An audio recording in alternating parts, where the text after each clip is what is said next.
And that is going to be the ball game. 6, 5, 4, 3. They can't snap it. They can't stop it. They can't win it. Alabama wins the ball game. Derek Thomas, linebacker, Alabama. He was a nightmare for people that had to try to prepare for him because he had unique skills. Just go get the quarterback. I felt sorry for some of those poor tackles that came in and had to go against him because they didn't realize what they were getting themselves into. Hey, baby, let's go out there like a bunch of crazy dogs, not some fun.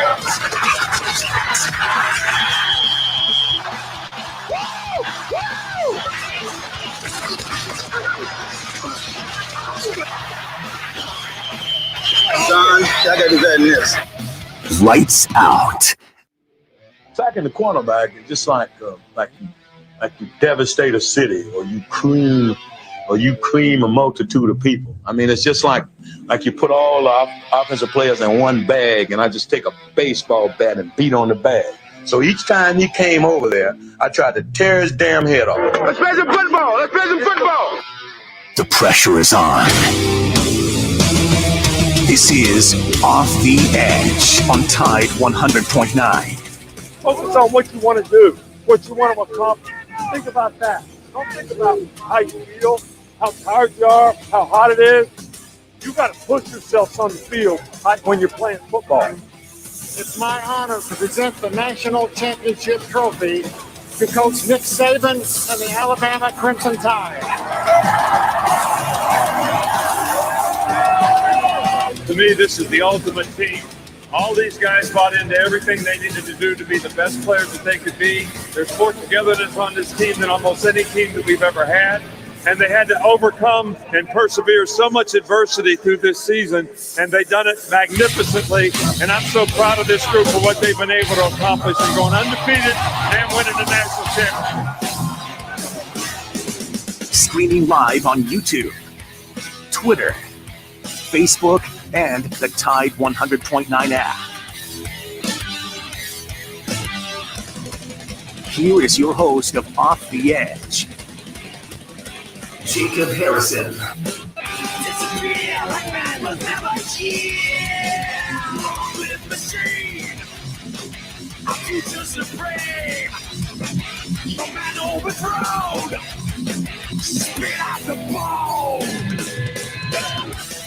Hello there, good morning. Welcome in to Off the Edge on Tide 100.9. Great day to talk some Alabama football. Just a little over 24 hours away from the Crimson Tide taking on the Gators in the Swamp. We'll talk that game and more over the next 56 minutes here on your home for Crimson Tide Sports. We'll dive into Jonathan Allen's performance last night, as well as the Washington football team was victorious over the New York Giants. We'll give a little bit of credit to big number 93.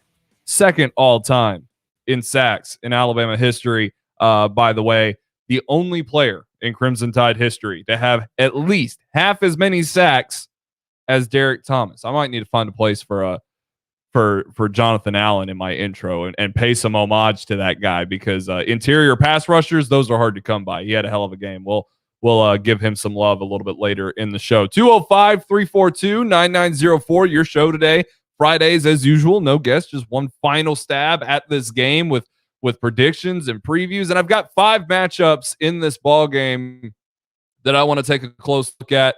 And none of them involve Bryce Young. None of them involve the running backs of the Crimson Tide. But I got 2 edge rushers for both teams, got cornerbacks for both teams. And then, of course, how are you going to handle the quarterbacks of the Florida Gators and their ability to rush?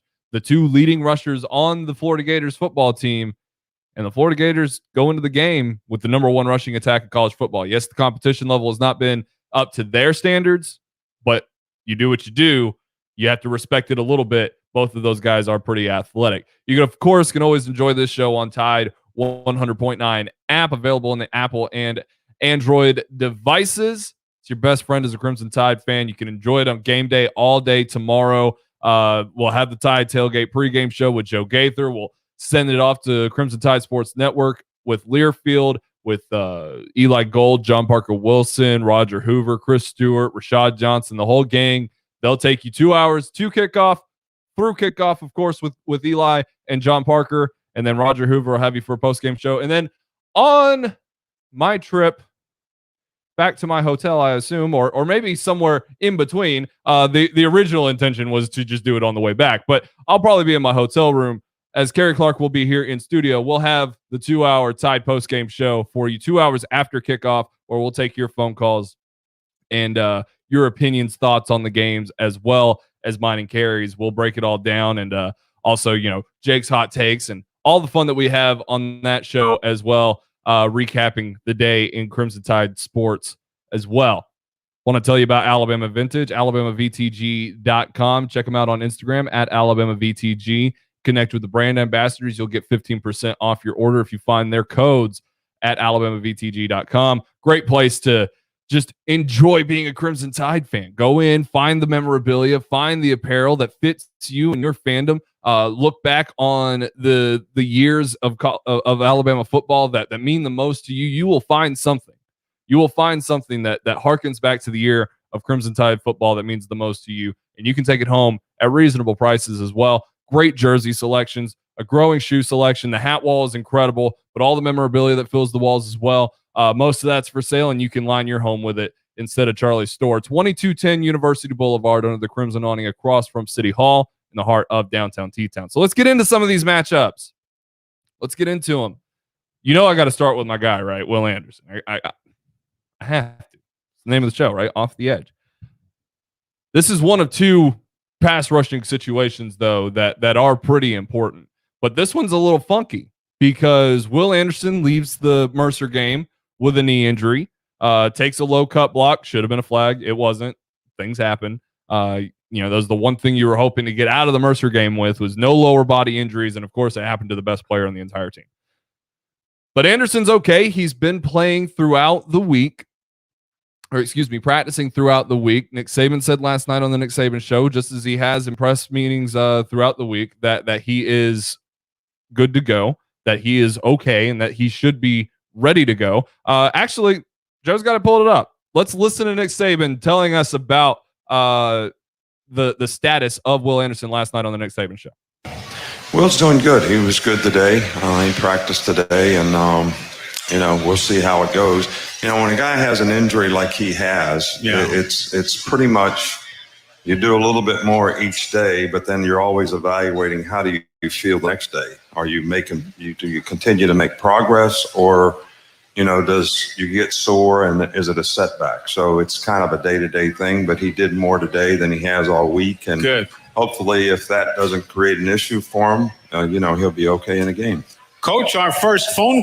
So all signs point to yes on number 31, and that's what we need. That's what we wanted to hear, and that's what we heard last night on the Nick Saban show, which you can hear every single week here on Tide 100.9, as well as on the Tide 100.9 app, wherever you are.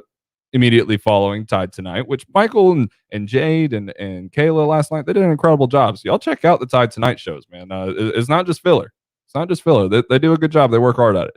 But with Will Anderson going into this game with a knee injury, a lot of attention kind of went to Chris Braswell. How is he going to perform in the game?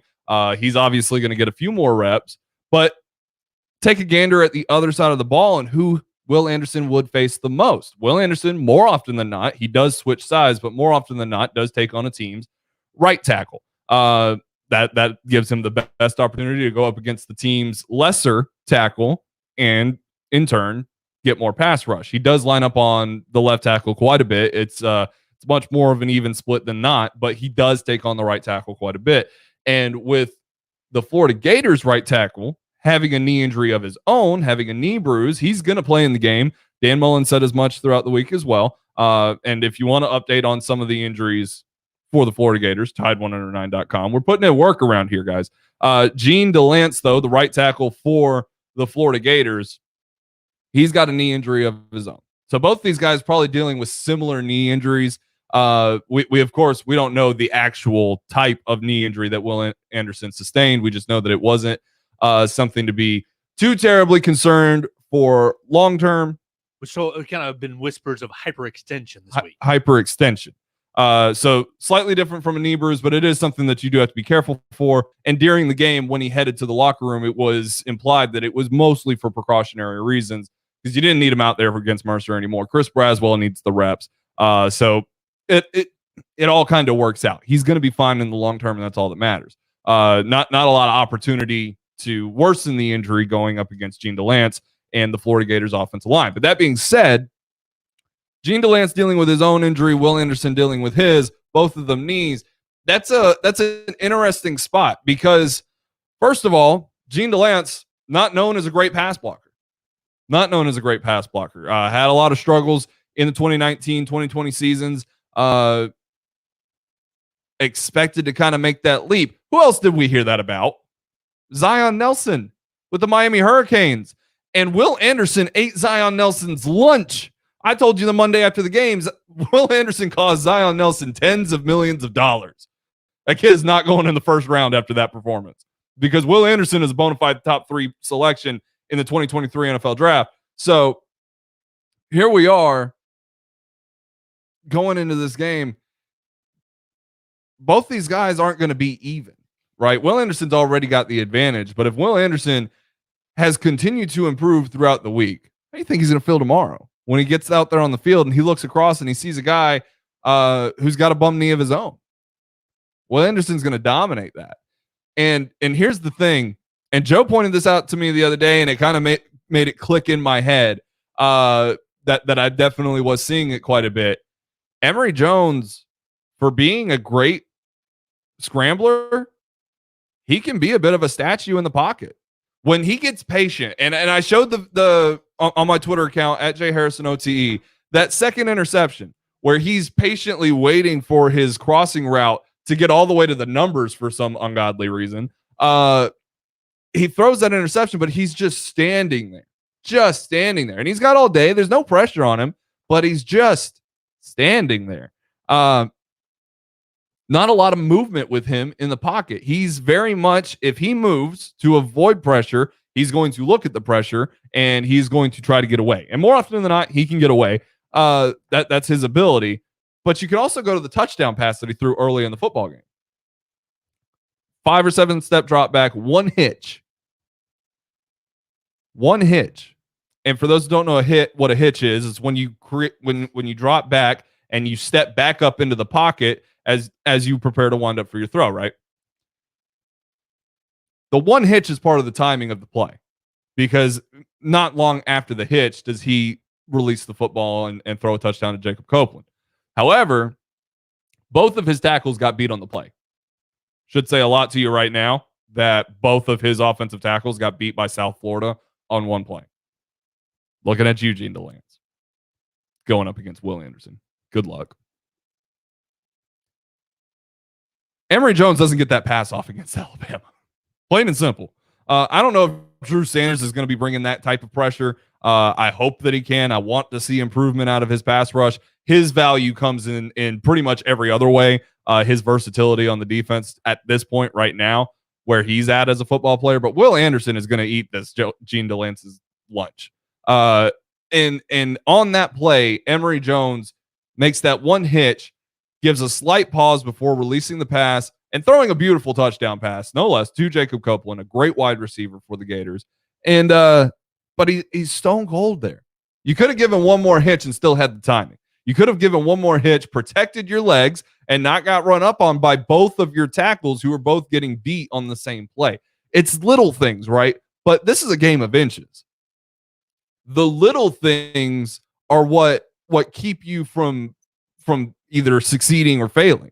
You look back last night on that Thursday night football game, how close was Darius Slayton to putting that game out of reach for the Washington football team?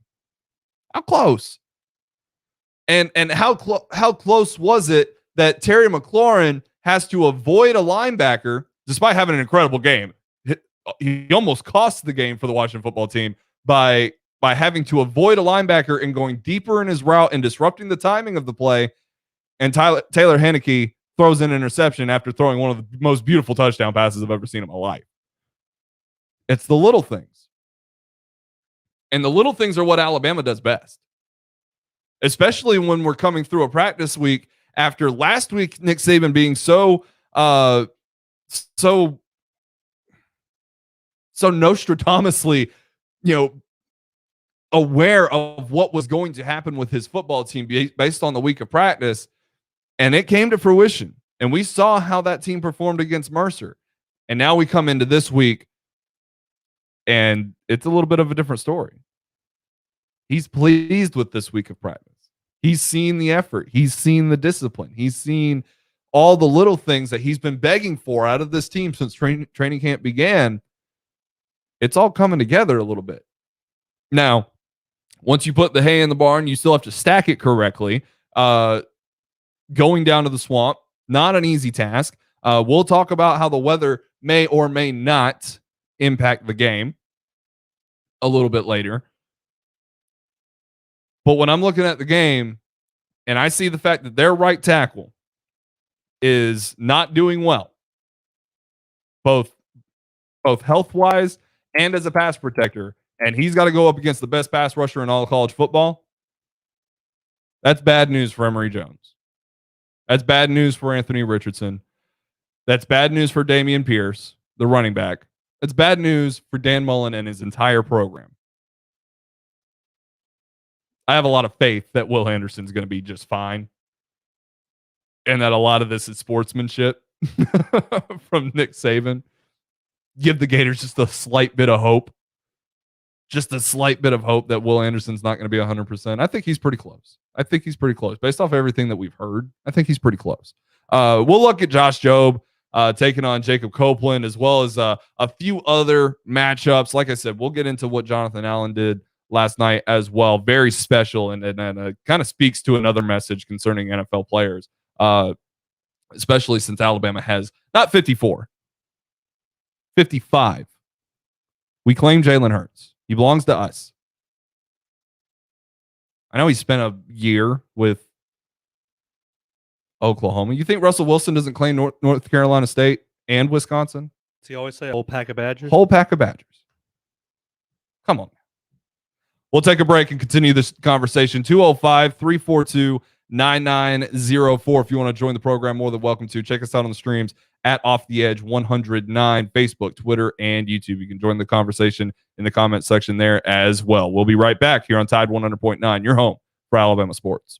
Do you have 3 ex-wives and your current trophy wife wants a life insurance policy 3 times the size of the policies you had to purchase for your previous mistakes? If so, you need to call Big Lou at Term Provider, 800-777-1225. Big Lou is intimately familiar with your problems, and if you're 50 or 60 years old and in reasonably good health, a $1 million policy should only cost about $100 to $200 per month. Big Lou may have a solution for your previous policies as well. You may even save enough money to lighten the load on your new $1 million policy. Remember, call Big Lou. He's like you, except he's only on number 2. Call Term Provider at 800-777-1225. That's 800-777-1225 for $1 million in term life insurance that you can live with. Call Big Lou at 800-777-1225. 800-777-1225. Has the pandemic affected your business? Even with more and more customers going online in the past 5 years, online business has grown greatly due to the pandemic. Now more than ever, it's important to have a strong online presence so that customers can find your business and products easily. That's where Townsquare comes in to help. Go to mylocalcustomers.com for a free competitive analysis to see how your business stands up to the competition. And if you're one of the first to sign up, you'll get $500 in free advertising on this radio station. That's mylocalcustomers.com. Tide 100.9 Tuscaloosa weather. Mostly cloudy weather continues this afternoon and tonight with rain at times. The high today 79, tonight's low 65. Tomorrow and Sunday, mostly cloudy both days with scattered to numerous showers and thunderstorms around. Highs between 77 and 80. I'm James Spann of the ABC 3340 Weather Center on Tide 100.9. It's 80 degrees in Tuscaloosa. You're listening to Off the Edge on Tide 100.9.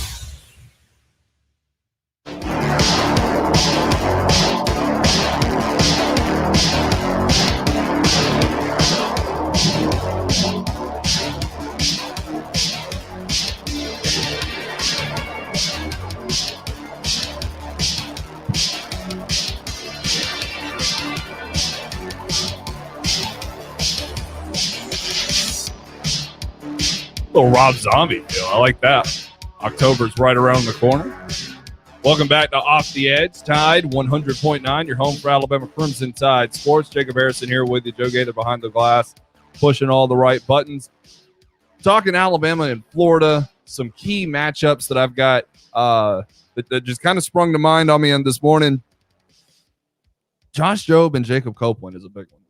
Jacob Copeland's the best player on Florida's team. I don't think enough people are aware of Jacob Copeland. I really, really like him as a player. And he should be playing for us.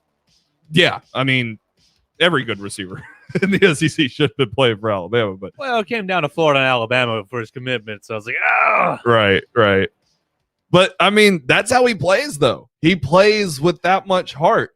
What I've said it multiple times throughout the week. After I watched the South Florida game, I saw a lot of Gators that just played with low intensity. And Jacob Copeland was never below 100% intensity. One point in the ball game, he catches a pass in the flat for about a 4-yard gain, and he pushes about 6 South Florida Bulls across the first down marker on the sideline. So he's got to manage the sideline as a defender and also take on like almost half of the South Florida defense. And he gets a first down. That's the kind of player that he is. He is a hard worker, and he knows how to get open, and he is dangerous deep down the field. Josh Jobe missed last week. Now, he missed last week for Nick Saban reasons. Playing against a versatile, oddly constructed offense with the Mercer Bears that can be dangerous if you're not fully prepared. Not that losing was necessarily on the table against Mercer, but being able to execute efficiently without practicing against that style of offense that you don't see on a regular basis, that you're not mentally and physically prepared for after a good week of practice. That's why Josh Jobe was held out of the game. First of all, props to Kool-Aid McKinstry and Banks there for taking advantage of the situation. Both those guys picking up their first career interceptions. Jalen Armour-Davis, he'll have a fun matchup with Xavier Henderson, but man, Jacob Copeland's the best player on the Gators team. And he's the guy wearing number 1. You can't miss him. He's going to make plays. He's going to make plays. Whether Emory Jones or Anthony Richardson is in the ballgame, this is a similar to Kadarius Toney Florida years, not last night where he put up -2 yards, and Kyle Pitts, where those guys are just going to make plays. There's not a lot you can do about it. The framework of the rules allows them too much to take advantage of their athleticism. So it's going to be interesting to kind of watch up as Josh Jobe comes back after a full week of practice. He's healthy. He's good to go. But stepping back into that role and having to take on one of the best receivers in the conference, that's a tall task. That's a very tall task. And especially when Anthony Richardson is in the game. Because when Emory Jones scrambles, it's to pick up rushing yards. It's not to throw the ball downfield. Like I said, he looks at the rush. He doesn't do the number one thing that all excellent scrambling quarterbacks, your Lamar Jackson, your Jalen Hurts, your Cam Newton, the best scrambling quarterbacks. You can throw Patrick Mahomes in there. You can throw Russell Wilson early in his career in there. And Bryce Young. You can throw Bryce Young in there. Absolutely. The best ones scramble to get away from the rush and to throw the ball downfield. Because once you do that, you have extended the play beyond the timing of the play. And now the receivers just go to open space. Defensive backs can only cover for so long. They're used to covering routes. Once things get chaotic, that's where even the best corners start to get in a lot of trouble. Anthony Richardson doesn't do that. Anthony Richardson scrambles away from pressure and finds guys downfield. Now, listen, I get he's completed 7 of 11 passes this year. There's not a lot of tape on. But when you can see traits clear as day from a guy, I don't care what competition he's playing against. The guy has it. He has it. And he can do those types of things. And Jacob Copeland can seriously help him out in that regard. Well, I've got a question. I've been wondering it all week. I agree with your assessment of Anthony Richardson and of Emory Jones. Why if Richardson is so clearly looks better on the tape, given the tape that we've been able to see, why is Dan Mullen so stuck on a quarterback split or even giving Emory Jones time? So I've heard and read many different aspects of this, that it could come down to, this was Kerry Clark's, it could come down to the fact that Emory Jones didn't go in the transfer portal, that he stuck it out. He was that guy, similar to Mac Jones, stuck it out, is a hard worker, is a leader on the team. His team loves him, those sorts of things. And he knows the offense because he's been in it the entire time that Dan Mullen's been there. So how can you screw it up? Well, you throw 4 interceptions against Florida Atlantic and South Florida. That's how you screw it up. And Anthony Richardson is a redshirt freshman and might not just have the full grasp of the offense. And that's why he's not mopping up for Emory Jones, but instead is splitting reps and has gotten a third of the reps that Emory Jones has gotten. It's 74-27. But you still look at the fact that Anthony Richardson has outdone everything that Emory Jones has done on every metric, on every scale, in every regard. The Gators need Anthony Richardson to play a lot of snaps in this game. But the perception is Richardson could play 80% of the snaps. He could play 20% of the snaps. And I've come to the conclusion, I said it yesterday, Nick Saban made the decision at halftime against the Georgia Bulldogs and put Tua Tagovailoa in the game, and it paid off. I'm not saying that if the Florida Gators put Anthony Richardson in the ball game to go out there and win it, that you'll have the same result. Because I don't think Florida has enough firepower at all to beat Alabama, even with the environment that the game is being placed in. But it gives them the best shot of doing it. It gives them the best chance of doing it. And sometimes that's what matters. And if you think Emory Jones' 4 interceptions up to this point look bad, there are a lot more passes that he has gotten away with. I cannot believe he didn't throw 3 interceptions against USF because he threw a lame duck into quadruple coverage in the red zone. In the red zone, had a wide open guy standing at the goal line and lobbed it up into quadruple coverage. You can't make it up. It's on tape. But this is why they're most dangerous on their feet. And that's why you look at Christian Harris and Henry Toto, 2 of the fastest linebackers in the league, both guys that are tenacious, have great closing speed, and you can trust both of them. They will both do their jobs. And that's such a key component. It's similar to when you're playing Mercer, right? When you're playing that triple option offense, everybody's got to be locked in on their key. They can't pay attention to the motions unless they're critical to the formation and the play design that may be coming based off a film study. But you have to be locked in. You have to be locked in because you can't play a lot of man coverage against these types of scrambling quarterbacks. You'll get burned. You've got to perfect cover 2, cover 3, cover 6, cover 4. You got to perfect it. Cover 1 if you really trust a linebacker to be able to hold that hook zone and spy the quarterback, which is an option for Alabama because they've got the athleticism. But both of these guys have over 200 rushing yards. And when you look at that, that spells a lot of danger, especially with Richardson, because he's willing to break tackles. He's willing to go out there and make the plays that make him look extra special so that he can win the job. Emory Jones, he'll go down when he's been had. Both these guys are violent tacklers, though. Both of them. Henry Toto more so. You can say he's undersized all you want. That dude is explosive. He will light you up. But both of those guys they're going to have to be on their A game as far as spying these quarterbacks, mirroring their movements within the pocket, and still holding their responsibilities on the back end in the passing game. It's a very difficult thing for any linebacker to do. That's why linebackers are so hard to come by. After you go below Christian Harris and Henry Toto, is there another guy on this team that you trust to be in that spot? No.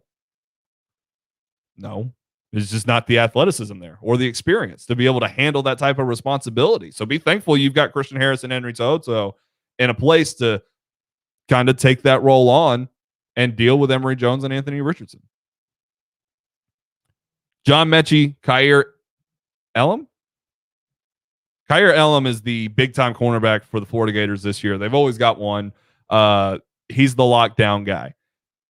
This isn't so much about, will he just shut down John Mechie? I don't think that'll happen. Alabama wide receivers tend to make other shutdown corners in this league look absolutely ridiculous. Derek Stingley, Patrick Peterson, these kind of guys, it tends to go the way that it does. And what are you going to do about it? John Mechie is going to get his. I don't know if he'll have an incredible game. Who knows? It'd be a good opportunity for him to show that he's that elite type of player. It'll go far into making sure that he could be a first-round draft pick when the season is over. But at the same time, this means that Jameson Williams has got to grow up right now. You cannot live off that 94-yard touchdown forever here. It's not enough. Now, this was a guy I was the most excited about. And he goes out there and he proves me right in week 1, and in week 2 blows the whole thing. Not crazy about that. Don't make me look smart for 1 week and then make me look dumb the next. I don't appreciate it. Don't appreciate it. In all seriousness, Jameson Williams is an incredible athlete and an incredible receiver. Catch the ball and focus on you. You're not going to have Kyer Elam on you the whole game. And nobody on this Gators defense is fast enough to keep up with you. Go out there and do your thing, man. JoJo Earl is ready for the role. He's ready for the role. He has come this close. I mean, it is this close to him just outright stealing everything that belongs to Slade Bolden. Who's Slade Bolden's NIL deal with? The big one? Is it Jax? He's about to take that too. I think he's with the Bojangles, and I know he's got a clothing line. Yeah, a downtown, upscale clothing line downtown. JoJo's going to let him keep the clothing line, but he's coming for that Bojangles NIL deal. He's practically taking the punt returner job. I know Slade's going to catch the first handful, but he's almost taken that. He led the team in receptions and yards against Mercer. I know Slade didn't need all the reps. JoJo needed him. That guy's ready, though. So all these guys need to step up for Bryce Young. We've heard it from Nick Saban all of training camp. The wide receivers, the offensive line, and these running backs need to play to Bryce Young's level. 2 games in, and other than Evan Neal, Bryce Young is the best player on the offense, and that's not good enough. It would be good enough if everybody else was giving him what he needs. And we've heard it from Nick Saban for a month and a half now. That has not been the case. And we saw it against Mercer, how it was not the case. We saw it a little bit against Miami. Cameron Latu, John Mechie, those were the guys. Jameson Williams, the 1 catch. I know he had more than 1 catch, but he had the big touchdown. That's all everybody remembers, right? Because the rest were pretty small. That's what we're dealing with. Jalil Billingsley's still not an impact on this offense just yet. Maybe this is the week where you need him badly enough that you kind of start throwing him out there. Again, not worried about Florida, but this is an opportunity to continue to grow. And if you can grow in this environment, playing in the swamp, more than likely really cruddy conditions as far as the weather goes, and you're playing a good team, packed house, that 80% of the folks in that house want you to lose, and they're going to be screaming your ears off the entire game, and you're not used to that because of how the past year and a half has gone. If you can grow through that adversity, that's going to make you an incredible football team, especially after all the growth that you've had to show just to get to this game and still feel dominant. So we'll get there, and we'll see. I want to see somebody other than John Mechie pull up and dominate the Gators through the air alongside Bryce Young, because he deserves it. He needs it. He's been playing that well. He's playing good enough on his own to win the Heisman. He's just not able to make the plays because dudes aren't catching the ball. Dudes aren't getting open. There ain't nothing Bryce Young can do about that except tell them what they've done wrong on a route and for them to continue to execute it, because he's a great leader. So bring it out. Let's go out and do it. One more matchup to look at. We'll do that next. Auburn versus Penn State preview. I mentioned the weather. We'll talk about that as well. Final predictions not far away either. This is Off the Edge, Tide 100.9, your home for Alabama Crimson Tide sports. So you think you have unlimited data? Calculating. Think again. If you're on a network you can't trust, then your data is limited, and so are you. Get unlimited and save with Total Wireless. Get 4 lines with unlimited data on 5G from the network more Americans depend on with 100 gigabytes at high speed than 2G for just $25 a month per line. You have arrived at your destination. Total Wireless. Do amazing. Available at Best Buy. 5G capable device and SIM required. Actual availability, coverage, and speed may vary. See terms and conditions at totalwireless.com. At Shell, we know from the time you get up to the time you wrap up, Good night. there's a lot of meetups, eat-ups, and hurry-ups. So come to Shell and get 3 things done at once. Fill up with Shell V-Power Nitro Plus to help keep your engine running like new. Save up with the Fuel Rewards program and never pay full price for gas again. And snack up with in-store rewards to save even more at the pump. Make the most of the stop you need to make with Shell and engines that continuously use Shell V-Power Nitro Plus premium gasoline. See full terms and conditions at fuelrewards.com. We're short of PCO today. Let's try to stay on schedule. New customers have Emery's exterminator business buzzing. She needs new specialists to tackle a swarm of appointments. Norwegian tree mouse. That's a first. Indeed can help her hire great people fast. I need Indeed. Indeed you do. With Indeed Instant Match, we immediately show you quality candidates whose resumes on Indeed meet your sponsored job description. Visit Indeed.com/credit and get $75 towards your first sponsored job. Terms and conditions apply. Football season's here. Time to cheer on the home team. Another team you can get behind is BMW of Tuscaloosa, your hometown BMW dealership. Our roster of players is here to ensure you draft the right car. Our starting lineup of new 2021 BMW vehicles is stacked with all-stars, including 7 sports activity vehicles, each crafted to balance dynamic power, spacious interior, and impeccable design in ways only BMW can. Visit BMWofTuscaloosa.com or stop by to get to know your hometown BMW team. We aren't going anywhere. Off the Edge is available in the podcast center on Tide100.9.com.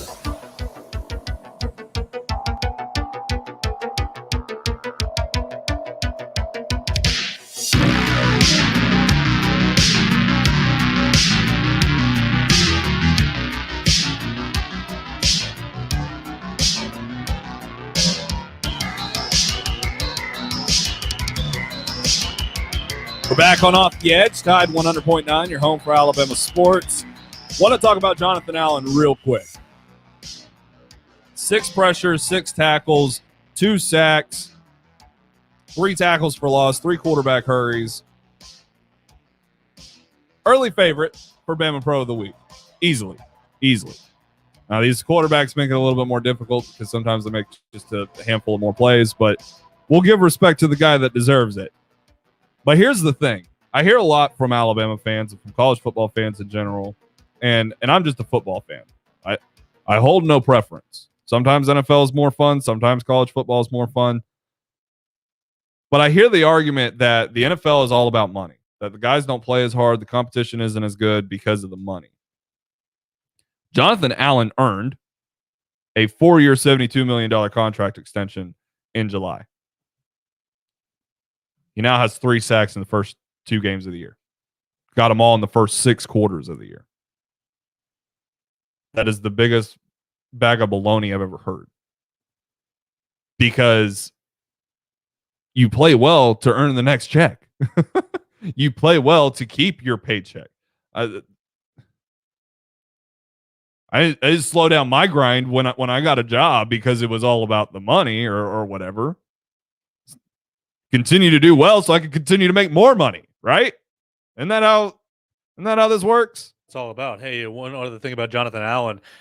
Did he do a little equipment upgrade this year? I don't know if he's been sticking with that. I love it. But I love the nose guard. The nose guard on the face mask, man, that is old school. And listen, Jonathan Allen is an old school kick your ass kind of guy, and he puts in the work. White a little bit. Yeah, a little bit. Yeah. And listen, Jonathan Allen has played to the level of a top 5 defensive tackle in the NFL his entire career. Since the moment he was drafted by the Washington football team. Now that he's moving forward, now this team's a little bit more, respectable. And if Taylor Heineke can keep doing what he's doing, that team will be in a spot to win the division as I predicted. But most of the fact that Alabama fans may not hear about him as much as a lot of these skill guys isn't always just because he plays defensive line, but it has a lot to do with the fact that that team hasn't been very good, even when it has been in playoff situations. But nonetheless, man, props to Jonathan Allen for absolutely wrecking that game and finding a way to hit stick a quarterback without getting a flag. Props. Good job. Chris Owens, Brenton Cox Jr. If you recognize the name Brenton Cox Jr., he's the guy that said, "We're ready. Is Alabama ready? Is Chris Owens ready?" That's the big question, right?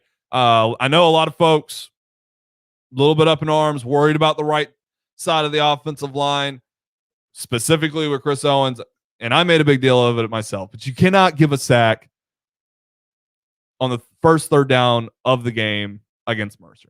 You just can't do it. You're way too good. You're 6'5", 320. Whoever you're facing, whatever his name is, I don't care. He plays at the FCS level. He doesn't have the size, speed, or athleticism, nor the pass rushing acumen to beat you within the first 3 plays of the football game. He doesn't. You're a 6-year senior, right? Chris Owens knows that, though. Chris Owens knows that. He owned up to it, and he'll make the corrections to get it right moving forward. I trust that. But he had to have done that within the past 5 days because Brenton Cox Jr. is the best pass rusher on the Florida Gators team. And guess who he's going to be lining up against almost the entire game? Chris Owens. Bryce Young needs help. He needs help. Remember all the talk before the season started? Does De'Aaron King have enough help to do anything? No, clearly he does not. De'Aaron King's a great quarterback. He's got zero help around him. The Miami offense is horrendous. Alabama's not in that spot. They've got athletes. The running game has been efficient. John Mechie has been great. The tight ends have played well. You don't have to worry about the blind side. Evan Neal's best offensive lineman in college football. But come on. Help the guy out. Help the guy out. There are plays to be had if he doesn't have to scramble, if he doesn't have to sit and wait. And it's okay for Bryce Young to have to scramble. It's a part of his game. There were a lot of times where he broke clean pockets just to get a better read on the throw and to make a play against Miami. You saw it plenty. Didn't happen a lot against Mercer because the team just didn't play well against Mercer. But the opportunity is there. It's understandable to give up a sack to a great pass rusher. It's just not understandable to give up a sack to an FCS player. But that being said, you shut down Brenton Cox. You keep him away from Bryce Young. All that noise goes away. All that noise goes away. And that's what Alabama needs. Alabama needs that kind of noise to just disappear. To just disappear. Before we talk about the weather, I want to play a clip from Stephen A. Smith this morning. He's talking with Tim Tebow, and he's laying down some heavy predictions here and some heavy thoughts on this game, including the weather factor, which apparently Tim Tebow tried to lay on Stephen A. little bit. Check out what Stephen A. Smith had to tell Tim Tebow this morning. Let me get more specific, okay? Because, I haven't seen Florida. Forgive me, I was busy. I didn't have it on my schedule. Why would you watch film? I get it. Why would you watch the tape? Let me express what's up. I apologize. I didn't get a chance to watch Florida versus Florida Atlantic. I didn't get a chance to watch them against South Florida. My bad. But I did. I see Emory Jones here. That's one of your quarterbacks. Did he throw 4 interceptions already in the first 2 games against those dudes? Okay, we got Anthony Richardson. He got 2 touchdowns. Now, he can run the football, 275 yards rushing in the first 2 games. I give him his props. And obviously, Emory Jones got 155 yards rushing. Jacob Copeland, he looks all right. But they going up against Alabama. You understand what I'm saying? Listen, I bet you, I bet my team, they're going to get mobbed. They're going to get destroyed. Let me be very, very clear about what I'm saying so we're not even confusing the issue. I don't care about humidity. I don't care about suffocation. I don't care about Gainesville and Gator Nation. Yes, I don't care about none of that. And by the way, last time I checked, it gets pretty hot in Alabama. I mean, it ain't like it's the North Pole or Alaska. It gets pretty hot in Alabama, and they seem to be just fine. But at the end of the day, you got Bryce Young right here. I'm looking at Brian Robinson Jr. I'm looking at this cat right here, John Mechie. Oh, don't get me started with Jameson Williams. They gonna drop another 50. The difference is y'all will get nowhere near 46. Florida, I'm wishing you nothing but the best. I like your school. I love your history and get all of that. And guess what? You're going to win some few games after you lose tomorrow. You're going to win a few games. Kentucky, Tennessee, LSU, Vanderbilt, and all of that stuff. But come tomorrow in Gainesville, they going to mock y'all right out of the state. It ain't going to even be close. It will not be close. I got you losing by a minimum of 3 touchdowns. A minimum of 3 touchdowns. It's going to be a blowout. It's going to be a blowout, and I'm betting you right now it's going to be a blowout. You can bet the house on it, baby. It ain't going to even be close. So if Florida is closer than that, how about next Friday you rock a Gator tie? Rock a Gator tie? Done. Yeah. Done. It's not a problem. Not if Florida wins. If Florida is just within 3 touchdowns. Not if Florida covers the spread, just if they're within 3 touchdowns. Big faith there from you, Tim Tebow. I thought that was your thing, man. Come on. Where's the faith? First of all, Stephen A., national analyst, man. Watch some film. But nonetheless, Stephen A.'s big point that I wanted to take out of that, outside of the just blatant disrespect for the Florida program, Alabama's going to win this game pretty big. And I'll give my prediction here in just a little bit. The weather is something to consider. Okay, it's going to be 87 degrees, 80% humidity around kickoff, cloudy, 60% chance of rain. If it rains, it's a different story. But if it doesn't rain and it's just swampy outside, brother, it's swampy outside in Tuscaloosa right now. It sucks outside right now. 85 degrees, 80% humidity. That's probably what it is right now in Tuscaloosa. Come on, man. We're practicing this every day. Every day. You can say it sounds swampy and that it's the swamp. Come on. What's the weather here, Joe? I see you pulling up the mic. My weather app is loading too slowly. Too slow. But I mean, come on. What a crazy take. It's 81 right now. It's 81 with a humidity of 84%. See, that's already more humid. Point made. Checkmate. That ain't got nothing to do with it. If it rains, it rains. Weird things can happen in the rain, and I'll accept that. The noise, maybe. Alabama's practicing inside all week, though, to try to prepare for it. Now, it doesn't replicate the real thing. It doesn't. It's practice. There's only so much you can do. But they've pumped crowd noise into the indoor facility all week. So they're preparing for it. I'm just saying. I feel pretty confidently. When we come back, we'll dive into the only other really big game of the weekend, Auburn and Penn State. And I'll tell you why Auburn's going to win this football game. We'll do that next here on Off the Edge. Tide 100.9, your home for Alabama sports. Football season's here. Time to cheer on the home team. Another team you can get behind is BMW of Tuscaloosa, your hometown BMW dealership. Our roster of players is here to ensure you draft the right car. Our starting lineup of new 2021 BMW vehicles is stacked with all-stars, including 7 sports activity vehicles, each crafted to balance dynamic power, spacious interior, and impeccable design in ways only BMW can. Visit BMWofTuscaloosa.com or stop by to get to know your hometown BMW team. What's better than a new car or SUV? It's only one set of vehicles, a Townsend Nissan CPO certified pre-owned vehicle. They help you make an intelligent vehicle selection. And yes, they have all the rewards with a nationwide factory warranty up to 100,000 miles or 7 years. And best of all, free roadside assistance for up to 100,000 miles or 7 years. Now that's peace of mind nationwide. Plus, super low finance rates up to 72 months. And right now, your current vehicle is worth so much more. Don't wait. Shop your local family in the car business, Townsend Nissan, located right here in Title Titletown. Everybody loves Taco Casa. Everything we do in our store, we prepare in our store. We hand cut all of our tomatoes. We block and shred our own cheese here in the store. So we still hand cut our chips, our sopapillas, our taco shells, our chimalupa bowls. Our chili takes about 4 to 6 hours to make every single day. The goal in that is to provide the freshest, best quality to our customers. So we just look at it as, hey, basically, we're your kitchen. You're just coming to eat in your kitchen. Taco Casa, under the biggest cactus in town.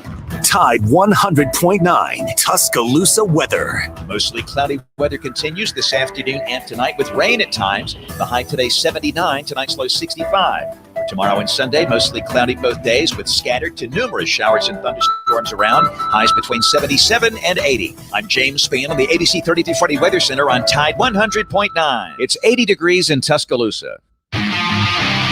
Follow Off the Edge on Facebook, Twitter, and YouTube for live streams and instant analysis. Off the Edge with Jacob Harrison continues.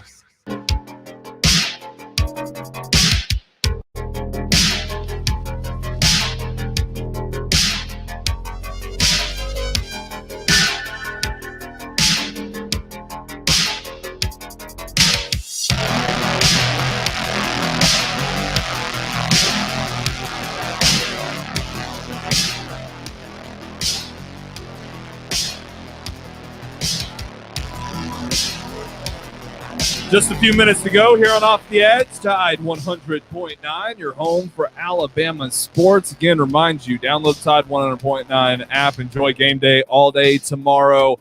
Joe Gaither and the gang will get you kicked off with the Tide Tailgate pregame show. We'll kick it off to CTSN.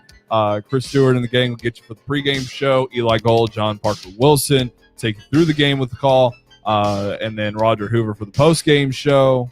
A lot to be enjoyed there. And then Kerry Clark and I will join you for the Tide postgame show right here on Tide 100.9.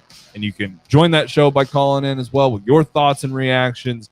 Kerry and I will provide our own. We'll get the Jake's hot takes in. We'll have a lot of fun there as well. Catch us tonight, Kerry and myself, or excuse me, Joe and myself. Kerry will be out in the field covering a football game for Friday Night Lights. Joe will take care of the final hour as we get those halftime spots in as I make my way down to Gainesville. Gonna have a lot of fun this weekend. Very excited to go see the Swamp for the first time. It's my first time seeing a road SEC stadium, so I'm very excited to see the kind of the comparisons there between Bryant-Denny Stadium, Ben Griffin Hill Stadium as well. So Auburn and Penn State. Weird way to kind of close the show talking about Auburn. I won't do it for very long before I get to my predictions, but I got a really big gut feeling that Auburn's going to win this football game, and it has a lot to do with Auburn's offense, believe it or not. Penn State's got a pretty good defense, don't get me wrong. But Auburn brings an offense that I believe can score consistently, not crazily. And I'm not saying they're going to put up 40 on the Lions, but consistently. I think Bo Nix is good enough to score. I really, really like Tank Bigsby. They've got a good offensive line. The Tigers have a lot more than they're given credit for, and I understand, the jokes and everything gets thrown their way. They have not played anybody, and I fully agree with that. We really have not learned that much about them, but the guys that have come back have contributed enough on a scale that I feel after what I saw Penn State have to do just to survive against Wisconsin. If Wisconsin had even a smidgen of offense, Wisconsin would have blown Penn State out because Penn State's offense doesn't do jack. Don Clifford, that whole gang, they're not good, man. They're not good.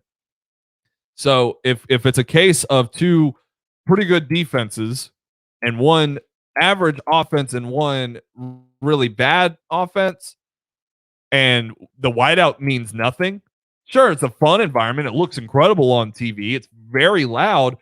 Penn State is 8-8 all time in whiteout games. That's useless. That is useless.